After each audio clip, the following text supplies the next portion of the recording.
Endi kitaplardan Okumuştu bala деген табында. Абылай сен оқы. Okumuştu bala. Қандай кісіні оқымышты дейміз?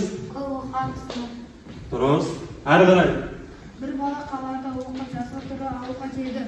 Бала неге жазғы тұры ауылға келді? Өйткені жазғы тұры школдарда сабақ болмайды. Дұрыс. Әрі қарай. Әкеші балам енді шөп шабатын мезгіл жақындады. Қолыңа демалыс ал.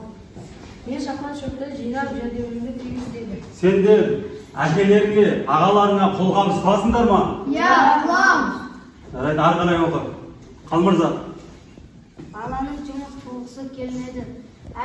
Мен әртүрлі ғылымдар оқып қайттым. Қара қазақты сөздерін ұмыттым. Тырнауыш деген не? Баланың тырнауышты ұмытқаны рас па? Жоқ.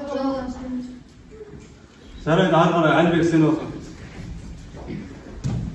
Осы сөзді айтқаны сол-ақ еді, жерде жатқан осы тырнауыштың басын байқамай басып қалды. Тырнауыштың сабы тау етіп маңдайына тиді. Сонда ғана тырнауыштың не екенін есіне түсіп, маңдайын сипап тұрып тырнауыштың аяқ астына тастаған қандай ақымақ екен деп ашуланды.